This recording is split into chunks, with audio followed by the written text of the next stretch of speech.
OBC महासभा दिल्ली प्रदेश अध्यक्ष doctor Veer Singh Baghel ji हमारे साथ हैं और आज देश के हालात पे जो ज्वलंत मुद्दे चल रहे हैं उन पे बात करेंगे। बघेल साहब, हमारे चैनल पे आपका हार्दिक स्वागत है। धन्यवाद भाई साहब आपको। बघेल साहब, देखा जाए इस समय जो तमाम घटनाएं आप सोशल मीडिया के जरिए देख रहे हैं, चाहे वो मध्य प्रदेश की घटना हो, चाहे अभी मणिपुर की घटना हो, तमाम घटनाएं घट रही हैं, लेकिन देश की राजनीति के राजा वजीर आजम कुछ नहीं बोल पा रहे हैं। कल बड़ी मुश्किल में मुंह खोला है, क्या कहेंगे? देखिए, पहली बात तो बोलते नहीं हैं। हाँ। और बोलते भी हैं तो क्या बोलते हैं ये भी हमें पता नहीं चलता कि बोल भी क्या रहे हैं। मतलब पूरा का पूरा काम खराब भी हो जाता है और बोल भी देते हैं और किसी को कोई लाभ भी नहीं मिलता बोलने का। तो ये हमारी सरकार का आज रोल है और साफ साफ दिख रहा है जनता को।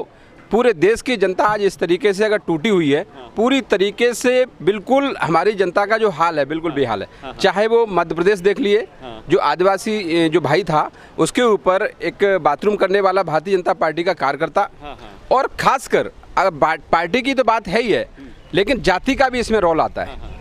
अगर हमने ये आज तक नहीं देखा है कि किसी भी ऐसी समाज के व्यक्ति ने सामान्य समाज के व्यक्ति के, जनरल समाज के व्यक्ति के सर पे बाथरूम किया हो।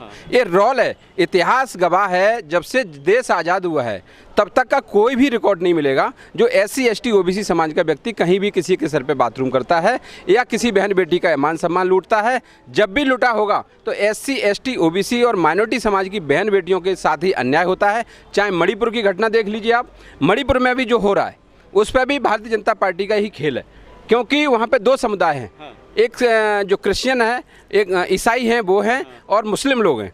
तो वहाँ पर क्या है कि इसलिए किया जा रहा है क्योंकि क्रिश्चियन जो है ना वो ज़्यादा है, ईसाई समाज के लोग ज़्यादा हैं और मुस्लिम समाज के लोग कम हैं। तो भारतीय जनता पार्टी का रोल है कि जो ज़्यादा लोग हैं, ज़्यादा लोगों को अपने पक्ष में करने के लिए वो मुस्लिमों को वहाँ पे जानबूझ करके दंगा फैलाया जा रहा है, जिससे कि मुस्लिम तो पहले से इन लोगों ने बाइकआउट कर रखा है, लेकिन ये करते भी हैं। लखनऊ में इन्होंने अभी माइनॉरिटी जो पसमानदा समाज के लोग थे उनकी मोदी जी ने मीटिंग की, तो ये मतलब अपनी तरफ भी खींचना चाहते हैं। जहाँ जिसको जहाँ मौका मिलता है वहीं वो लोग अपना पूरा रोल अदा करते हैं। तो मेरा तो कहना ये है कि सबसे पहले तो हमने जाति खत्म हो जाए। अच्छा, जाति मुक्त भारत होना चाहिए। देखिए, मैं आपको बता रहा हूँ, हमारे सभी महापुरुषों ने कहा है। उसके बाद मैं भी कह रहा हूँ कि जाति मुक्त भारत होना ही चाहिए, लेकिन इन लोगों की जाति मुक्त भारत करने की कोई मंशा नहीं है। ये लगातार जाति को और बढ़ावा दे रहे हैं और बढ़ावा दे रहे हैं, जिससे कि जाति बढ़ती रहेगी। कोई ऊंचा, कोई नीचा, कोई ऊंचा, कोई नीचा, इस तरीके की व्यवस्था ये लोग बना के रखना चाहते हैं। सरकार पे काबिज रहना चाहते हैं, सरकार के रास्ते से सरकारी खजाने पे डाका डालते हैं। SC ST OBC समाज का जो भी पैसा है सारे के लोग ये डकार कर, और SC ST OBC लोगों पर भी शोषण होता है। आज देखो जंतर मंतर पे। हाँ बघेल साहब, देखा जाए पहले जो है मुस्लिम राष्ट्रपति APJ अब्दुल कलाम बनाए गए, मुस्लिम को जो है तमाम तरह के जो है एलिगेशन लगा के उनको जो है आतंकवादी घोषित किया गया और जेलों में डाला गया। इसी तरीके से दलित राष्ट्रपति को बना के दलित SC ST एक्ट को ख़त्म किया गया और आरक्षण को ख़त्म किया। अब द्रौपदी मुर्मू जो है आदिवासी समाज से आती हैं, अब आदिवासी समाज की जो है जल जंगल ज़मीन को कब्जा किया जा रहा है, उन बहन बेटियों के साथ में अत्याचार किया जा रहा है। क्या नहीं लगता इस सरकार की मंशा कुछ और है? झारखंड से लेकर छत्तीसगढ़ या उड़ीसा, जहाँ जो आदिवासी समाज के लोग हैं, जहाँ मूल निवासी समाज के लोग हैं, उन लोगों की ज़मीन को जानबूझ करके इनसे कब्जा किया जा रहा है। अगर वो व्यक्ति अपने हक के लिए अगर आवाज़ उठाता है, उसको ये लोग नक्सली घोषित करके और उन पर गोलियां चलवाते हैं, उनकी बहन बेटियों को मरवाते हैं और इनको नक्सली घोषित करके बोल देते हैं कि देश के लिए घातक हैं। लेकिन ऐसा कुछ नहीं है, उनकी ज़मीनों पर कब्जा किया जा रहा है, उनकी ज़मीनों पर कब्जा किया जा रहा है। तो जो व्यक्ति, साधारण सी बात है कि हमारी ज़मीन पर अगर कोई कब्जा करेगा तो मैं मरूंगा भी। अगर हमारा मान सम्मान स्वाभिमान अगर लूटा जाएगा तो मैं देखता थोड़ी रहूँगा, मैं भी अपने हक के लिए बोलूँगा। हमारे बाबा साहब डॉक्टर भीमराव अम्बेडकर ने कहा भी है, संविधान में ये ताकत दी है, हम बिल्कुल बोलेंगे अपनी आवाज़ को। और यही लोग हमारे जो झारखंड से लेकर पंजाब, झारखंड है हमारा, बिहार है, छत्तीसगढ़ है, जो आदिवासी समाज के लोग हैं वो हम पूरी तरीके से हमारे लोग हैं। ये हमारा कहना है। OBC महासभा देखा जाए सड़क से लेकर संसद तक जो है शोषित पीड़ित वंचित समाज की आवाज़ की लड़ाई को लड़ रही है। क्या लगता है OBC महासभा इन सारी घटनाओं पे भी संज्ञान लेगी? देखिए, ये संघर्ष हमारा जारी है और पूरी तरीके से हम पूरे देश में ये माहौल तैयार करना चाहते हैं कि मानवता हमारे देश में आनी चाहिए। हम जाति मुक्त भारत चाहते हैं। हम हमारे लोगों को यह बोलते हैं कि आरक्षण आर्थिक आधार पर होना चाहिए, और दे भी दिया इन लोगों ने। 10% जो रिजर्वेशन दिया EWS का, तो वो लोग इन्होंने दे भी दिया है। लेकिन मैं कहता हूँ कि बाबा साहब डॉक्टर भीमराव अम्बेडकर से लेके और मानव कांसीराम साहब ने भी कहा था कि पहले धन धरती बांटो, उसके बाद फिर आरक्षण काटो।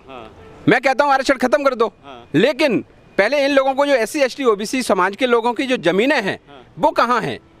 आज हमने वाल्मीकि समाज के जो लोग हैं उनको देखो, एक एक बीघा ज़मीन नहीं है। उनकी ज़मीन कहाँ गई? ज़मीन खा गया कि आसमान पे चली गई। एक आदमी यहाँ के जो सामंतवादी लोग हैं उनके पास 500,000 बीघा ज़मीन है, 1 लाख बीघा ज़मीन है। उनके पास ज़मीन का वो बांध के आए थे, जन्म लिया था माँ बाप से, तो वो ज़मीन लेके आए थे क्या? ज़मीन तो यहीं की है। लेकिन इन लोगों ने ऐसा कानून बनाया था, जो मनुस्मृति में जो कानून था कि SC ST के समाज के लोग ज़मीन नहीं रख सकते हैं, पैसा नहीं रख सकते हैं, और उनको शिक्षा नहीं मिल सकती है, हथियार नहीं मिल सकता है। RTI लगा के पता कर लो, आज सबसे ज़्यादा हथियार किस समाज के पास है? SC समाज के पास आज भी हथियार नहीं है। एक कानून था, तो मैं चाहता हूं उस कानून को हमारे बाबा साहब डॉक्टर भीमराव अंबेडकर ने ख़त्म किया, लेकिन अभी संविधान भी हमारे देश में पूर्ण तरीके से लागू नहीं हुआ है। संविधान अगर जिस दिन हमारे बहुजन समाज के लोग संघर्ष कर रहे हैं, किस लिए कर रहे हैं? वो किस लिए कर रहे हैं? हम किस लिए कर रहे हैं? क्योंकि हम चाहते हैं कि हमारे लोगों के पास न ज़मीन है, न आर्थिक रूप से मजबूत हैं, न शिक्षा के रूप से मजबूत हैं, न सामाजिक रूप से मजबूत हैं। सब तरीके से हमारे को कमज़ोर बनाया गया है। देखा जाए जातीय मुक्त अगर भारत करने की बात की जाए तो OBC महासभा इसमें कहाँ तक कारगर साबित हो रही है? क्या कर रही है? जाति को हमने पहले भी कहा है, जाति तोड़ो समाज जोड़ो। मैं ये नारा हमारा OBC महासभा का है। हम चाहते हैं, लेकिन ये लोग नहीं चाहते हैं। हमारे OBC समाज के लोग चाहते हैं, SC समाज के लोग चाहते हैं। करो ख़त्म, मैंने कब मना किया? लेकिन जाति ख़त्म करने से पहले हमारे जो भूमिहीन लोग हैं, शिक्षा से दूर हैं, उनको हम कैसे जोड़ेंगे? उनको हम हमारी तरफ से मैं कहता हूं कि जिनके पास जो 500 बीघा ज़मीन है उन पर इतना टैक्स लगाया जाए कि सरकार उनकी ज़मीन को कब्जा करे, और जो गरीब लोग हैं जिनके पास 1 बीघा भी ज़मीन नहीं है, सबको समान, सबको शिक्षा, सबके लिए ज़मीन होना चाहिए, सबके लिए शिक्षा होनी चाहिए, सबके लिए स्वास्थ्य अच्छा होना चाहिए। जो ऊंच नीच का जो भेदभाव है उसे ख़त्म करना चाहिए। लेकिन सरकार की समझदारी देखिए, जो बच्चे पढ़ने वाले होते हैं उनकी किताब पे, कॉपी पे, पेंसिल पे, रबड़ पे, उस पर भी टैक्स लगा दिया, तो इससे अच्छी सरकार कैसे मिलेगी? देखिए, मैं आपको एक चीज़ बताता हूँ, ये भारत की सरकार है। लेकिन ये बाबा साहब ने कहा था ये भारत है, लेकिन ये कहते नहीं हिंदुस्तान की सरकार है। तो मैं चाहता हूं कि हिंदुस्तान की सरकार नहीं, ये भारत की सरकार है। और भारत की सरकार में हम सबसे पहले हमने कहा है कि हमारे देश के जो गरीब तबके के लोगों को अगर अच्छा स्वास्थ्य सुविधा देना चाहते हो तो इनकी हर तरीके से इन्हें टैक्स मुक्त रखना पड़ेगा। और हमारे देश की सरकार चाहती है ना कि आप लोग अनपढ़ रहेंगे, अगर अनपढ़ रहेंगे तो आप अधिकार को भूल जाएंगे। अधिकार कैसे मिलेगा आपको? तो इसलिए चाहते हैं, जो सरकार है वो चाहती है कि आपके बच्चे पढ़े नहीं, आपके बच्चों पे इतना लोड डाला जाए माँ बाप पे कि ऑटोमेटिकली बच्चे को नहीं पढ़ा पाएंगे। और जब बच्चा नहीं पढ़ेगा तो उसको कोई चीज़ समझ में नहीं आएगी, नहीं समझ में आएगी तो ये लोग मौज करेंगे। यही तो चाहते हैं लोग। लेकिन भारत के प्रधानमंत्री कहते हैं कि पढ़ेगा भारत तो बढ़ेगा भारत। देखिए वो क्या कहते हैं, उनका कहता है कहीं पे निगाहें कहीं पे निशाना। उनका ये हाल है, निगाहें कहीं हैं और निशाना कहीं है। कहते हैं ना कि दलित समाज पे अपराध मत करो, मुझे मार दो। आप चले जाते हैं विदेश, गरीब जनता के जो हमारे SC ST OBC समाज के लोगों पे बाथरूम किया जाता है, बोले मोदी जी, उन्हीं के पार्टी के कार्यकर्ता ने किया क्या? उसको फांसी हुई क्या? उनके घर को तोड़ा गया क्या? हुआ? आप हमारी बहन बेटी के साथ में जो अभी 2 दिन पहले ही हमारा मणिपुर का जो कांड हुआ है, मणिपुर का कांड क्या शर्मनाक नहीं है?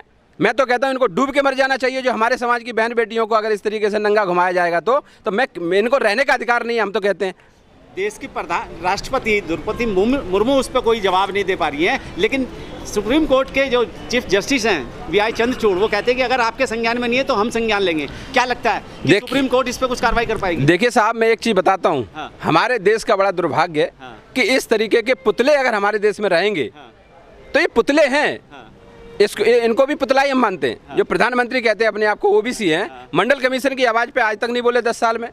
और ऐसे ही हमारे पुतला, एक हमारी जो बैठाल दी हमारे देश की महिला है, राष्ट्रपति महोदय, मैं उनका सम्मान करता हूं, लेकिन क्या वो किस तरीके की आदिवासी हैं? क्या राष्ट्रपति के पद की गरिमा है? उस गरिमा को भूल गई। उनकी ताकत है, एक स्पेशल ताकत होती है, टॉप 1 का व्यक्ति होता है राष्ट्रपति हमारे देश का, संविधान में जो प्रक्रिया है, लेकिन वो अपनी ताकत को भूल गई। हमारी बहन बेटी समाज, उनके समाज की बहन बेटी के साथ नंगा अगर घुमाया जाएगा तो मैं तो कहता हूं, मेरी मांग है, मैं साफ कह रहा हूं, राष्ट्रपति महोदय जी को अगर वो अपनी बहन बेटियों को देश में सुरक्षा नहीं दे पा रही हैं तो इस्तीफा दे दो। OBC समाज का आखिरी संदेश क्या है? OBC महासभा क्या? OBC महासभा का साफ साफ संदेश है, सभी समाज में सबको शिक्षा, सबको स्वास्थ्य, न कोई धर्म न कोई जाति, सबको समान, सबको शिक्षा मिलनी चाहिए, चाहे वो किसी भी धर्म का हो, किसी भी जाति का हो, सबके लिए सुविधाएं मिलना चाहिए। यही मेरा संघर्ष है। चलिए।